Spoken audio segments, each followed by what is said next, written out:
کلمات فاتمہن، اور ذرا یاد کرو جب ابراہیم کو آزمایا اس کے رب نے بہت سی باتوں میں. میرا ایک کتاب چاہے حضرت ابراہیم کی شخصیت پر، حج اور عید الاضحیٰ اور ان کی اصل روح، اور اس میں ایک تحریر ہے، ایک تقریر ہے. جو تحریر ہے وہ مجھے بہت پسند ہے کہ کیسے کیسے امتحان آئے ہیں حضرت ابراہیم علیہ السلام پر. فاتمہن، اب یہ ایک جملے میں ایک پوری داستان ہے. اس نے ان سب کو پورا کیا، سب میں پاس ہو گیا، ہر امتحان سے کامیابی کے ساتھ with flying colors ہر امتحان سے نکلے. قال انی جاعلک للناس اماما، تب ہم نے کہا اے ابراہیم اب میں تمہیں نوع انسانی کا امام بنانے والا ہوں. قال ومن ذریتی، انہوں نے کہا اور میری نسل کے بارے میں بھی یہ وعدہ ہے کہ نہیں؟ قال لا ینال عہد الظالمین، فرمایا میرا یہ عہد ظالموں سے متعلق نہیں ہوگا. مطلب کیا ہوا کہ تمہاری نسل میں سے جو صاحب ایمان ہوں گے، نیک ہوں گے، سیدھے راستے پر چلیں گے، ان سے ہمارا وعدہ ہے، لیکن نسلیت کی بنیاد پر نہیں ہے کہ جو بھی تمہاری نسل میں سے لازماً وہ اس وعدے کا مصداق بن جائے. وَإِذْ جَعَلْنَا الْبَيْتَ مَثَابَةً لِلنَّاسِ وَأَمْنًا، اور یاد کرو جب کہ ہم نے گھر کو، اپنے گھر کو، بیت اللہ کو قرار دے دیا لوگوں کے لیے زیارت کی جگہ، لوٹ کے آنے، لوٹ کر آؤ، حج کرو. مَثَابَةً لِلنَّاسِ وَأَمْنًا، اور اسے امن کا گھر قرار دے دیا. وَاتَّخِذُوا مِن مَقَامِ إِبْرَاهِيمَ مُصَلًّى، اور ہم نے حکم دیا کہ مقام ابراہیم کو اپنی جائے نماز بنا لو، نماز پڑھنے کی جگہ بنا لو.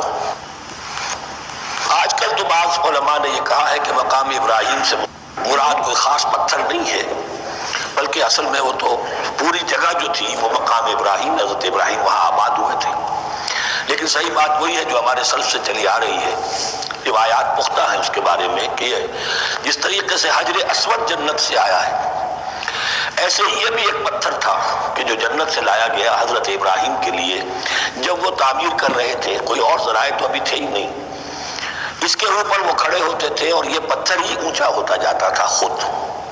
اب جیسے جیسے تعمیر اوپر جا رہی ہے تو اس کے لیے یہ پتھر اونچا ہوتا تھا. وہ پتھر ہے جو مقام ابراہیم اب بھی محفوظ ہے، اور وہاں پر پھر طواف کر کے کعبے کا مکمل، پھر اس کے آس پاس جو ہے 2 رکعت جو ہے وہ ادا کی جاتی ہے نماز.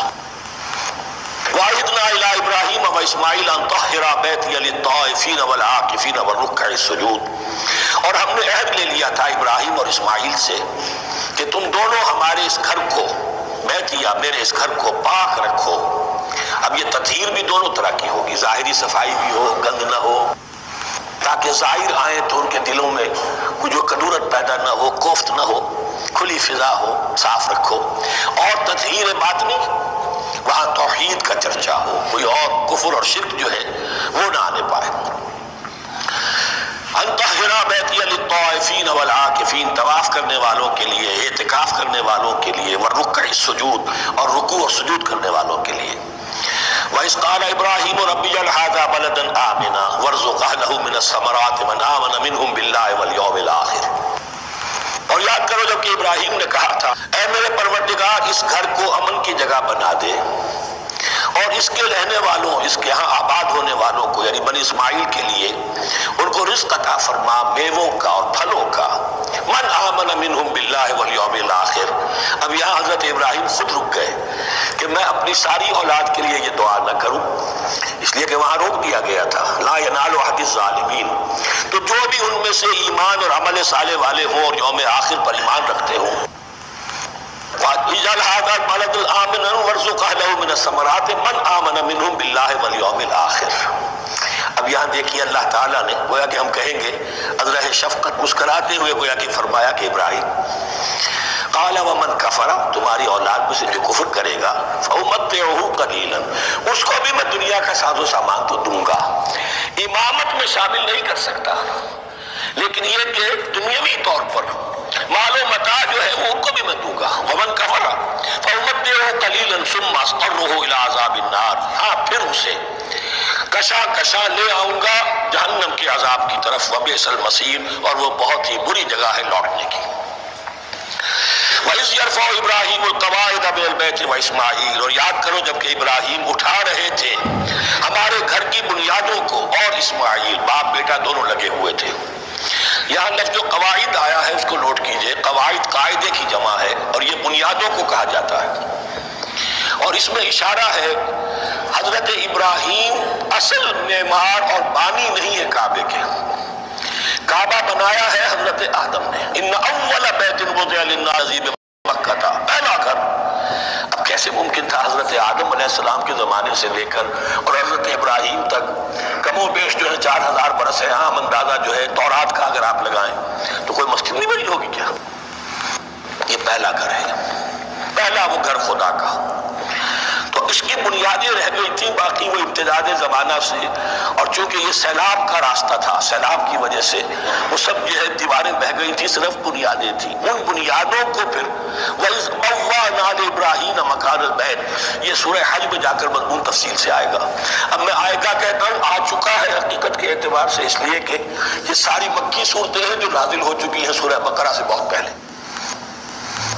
تو جب وہ ان بنیادوں کو اٹھا رہے تھے تو دعائیں مانگ رہے تھے، ربنا تقبل منا انک انت السمیع العلیم، اے رب ہماری اس کوشش کو، ہماری اس مشقت کو، محنت کو قبول فرما۔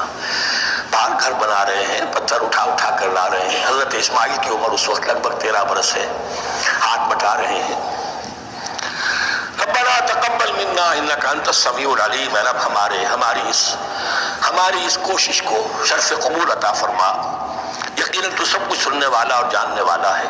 ربنا وجعلنا مسلمین لک، اور اے رب ہمیں اپنا فرما بردار بنائے رکھ۔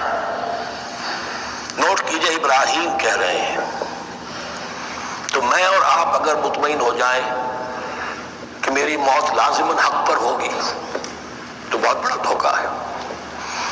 ڈرتے رہنا چاہیے، اللہ کی پناہ طلب کرتے رہنا چاہیے۔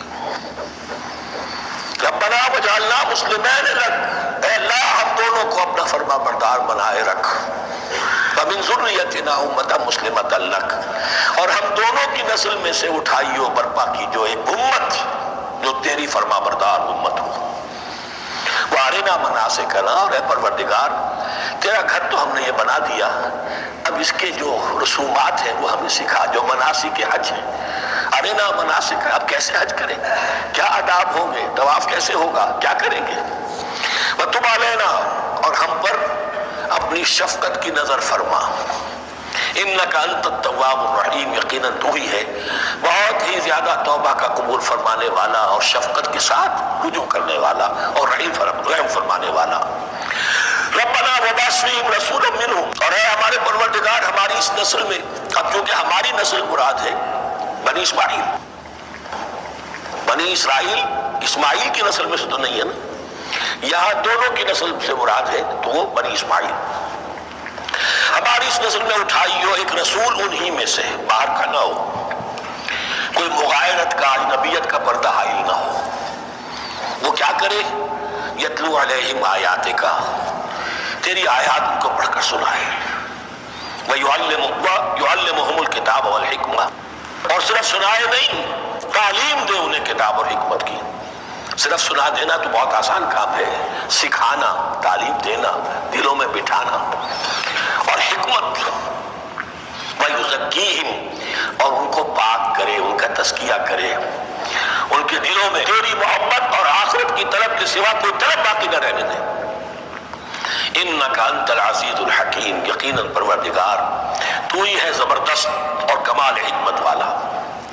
ومن یرغب عن ملت ابراہیم الا من صفح نفسہ، اور ایسا شخص کون سا ہوگا جو ابراہیم کے طریقے سے منہ موڑے۔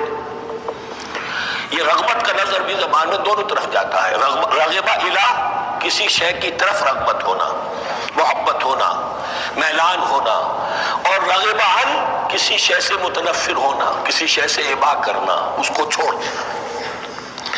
وَمَن يَرْغَبْ عَن مِلَّةِ إِبْرَاهِيمَ إِلَّا مَن صَفِحَ نَفْسَهُ، سوائے اس کے جس نے اپنے آپ کو حماقت ہی میں مبتلا کرنے کا فیصلہ کر لیا ہو، اور کون ہوگا جو ابراہیم کے طریقے سے منہ موڑے۔ وَلَقَدِ اصْطَفَيْنَاهُ فِي الدُّنْيَا، اور ہم نے تو اسے دنیا میں بھی پسند کر لیا تھا، چن لیا تھا۔ وَإِنَّهُ فِي الْآخِرَةِ لَمِنَ الصَّالِحِينَ، اور یقیناً آخرت میں بھی وہ ہمارے صالح بندوں میں سے ہوں گے۔